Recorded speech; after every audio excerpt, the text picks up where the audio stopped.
Subscribe for the very latest. Play it, Daddy. Why did he leave Cash Money also? Paper? Money. It gotta be money. It's always money. It's always money. It's always money. It's always money. He still ain't got it. Right. Really? So, I mean, it is one of them things. Because the game shifted, the beats changed. Because remember, he left.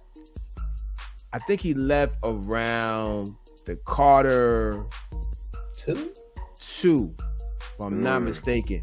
Because what happened was that I think Lil Wayne started hearing his beats with other people. Lil Wayne had to go back and do the whole album over. What, Carter 2? Mm-hmm. So you say he started hearing his music with other people, other producers, or what? Right, because Mannie left, and not other producers, other artists had the beats that was on the original Carter 2. Oh, really? Mm-hmm. So Lil Wayne, no. Mannie started giving those beats away that was on the Carter. Why? Because of retaliation? He left. He took his beats and he left. Makes sense. I mean, this is all alleged. This is what I've heard. I heard Lil Wayne say this. So he turned around and he did the whole album over again with different beats. Wow. That makes sense. And it came out classic. Like that's why Lil Wayne is like he one of them guys, because for you to turn around and do a whole album all over again takes a lot of patience.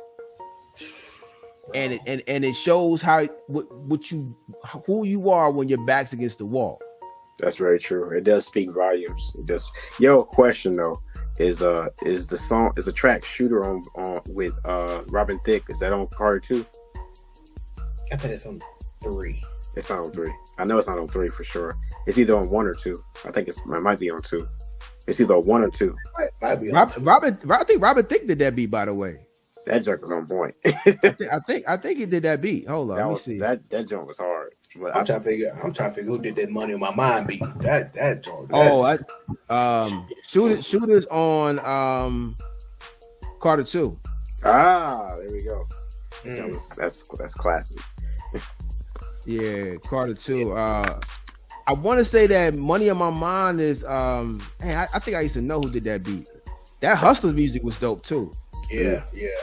Hustler's music was done by his name is Batman and T Mix. I know T Mix. I don't know about Batman. I know T Mix. I know I can't imagine. You think you got this project done, you know what I'm saying? You got to submit it, master. You're like, wait a minute, I got to scrap this because that's right. I would be heated, but to be able to, like you said, have the patience and just the willpower to still go and re-record it over. It takes that's something to admire, and it takes a lot of skill. Mm-hmm. That's the runners, because I think Lil Wayne. Remember the runners? I think runners are from Florida, right? I think they from Florida. Yeah. Lil Wayne spent a lot of time in Miami, so it's probably easy for him to go out there and find producers and get those. I think the runners is from Florida, if I'm not mistaken. They were both in Miami before everybody else went there.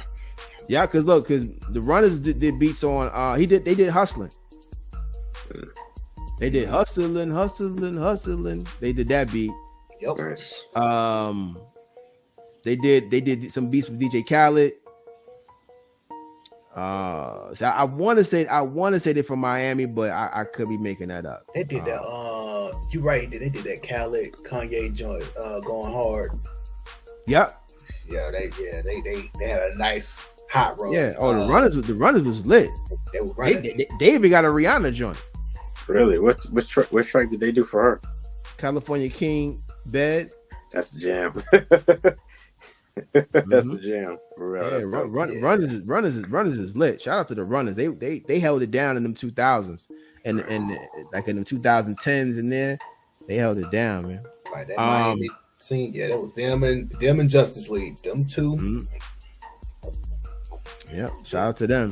Justice League is nice too. Yeah, Justice League's dope. Oh man, Justice League is crazy. They got so many classes with Rick Ross, like that Rick Ross.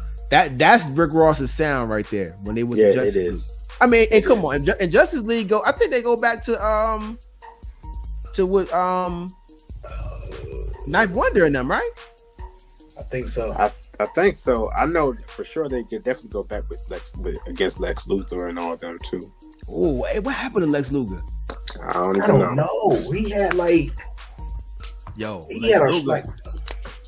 Lex every Luger trap beat from like 2011 to, bro. He was cooking.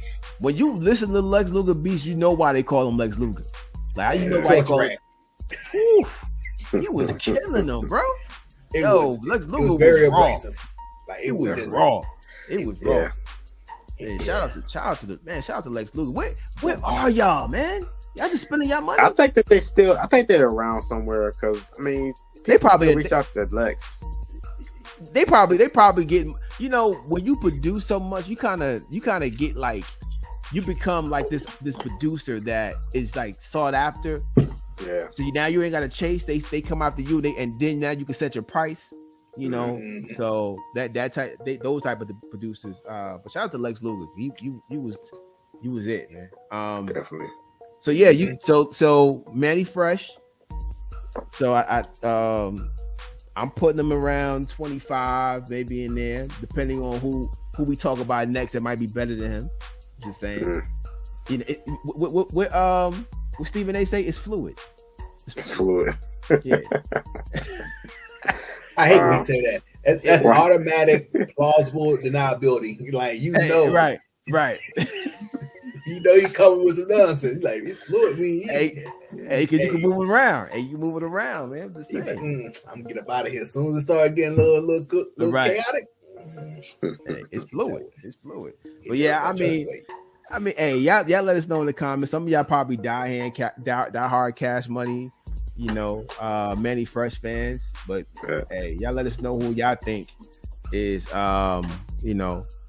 is better, or where you put Mannie Fresh. I mean, I don't know. Trem is back and forth. He say that Mannie Fresh might be better than him, but he may not be. I don't know. He'll figure it out. I mean, I'm sorry. Swiss Beats might be better than Mannie Fresh. You can't ever say that I'm petty. You can't ever say that. 'Cause you take the cake all the time. All the time. You take the cake, the icing, and the frosting. Since you're the producer on here, could you like produce a whole album with just 8 sounds? That's a challenge, huh? I probably could. I know Trevor. It's a challenge because I know I like to dab, and actually I had been thinking about doing something like that before too, because I like to get into the whole feeling and like the elements of different things. So I like to gravitate and explore different other instruments. But if I stuck to just 8 sounds, that's a challenge, Chuck. I think I might have to do a project like that. That's tight. Yeah. That would be a good one. And FYI, it won't be a Voyage project, which is, by the way, is in the works. Another Voyage project is in the works and it's coming. But it would be a nice, dope project, like an EP. So I might just do something like that. But the Untold Voyage is coming soon. So working on that. The Voyage project is dope, man. But we're gonna get it. I told you next one we're gonna get a little technical with the Voyage project. I think we can step it up a little notch. Man. I'm just saying. Bet.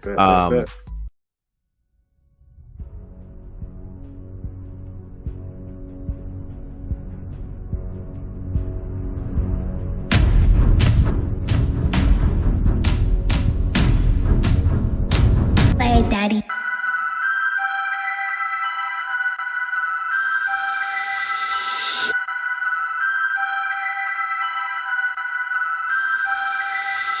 I shall fear no man, just God.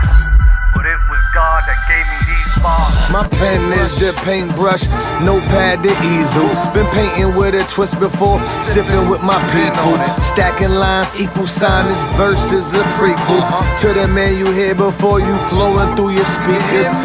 Hempstead Nights, Silky slim with the pearly whites. Earned a rep being smooth with the ladies. Plus could fight, kept the knife in his inside coat pocket. 22 strap on his ankle as another option. Protege of Chocolate Tay and OG from around the way. Used to run numbers and push, yay, no Yeezy.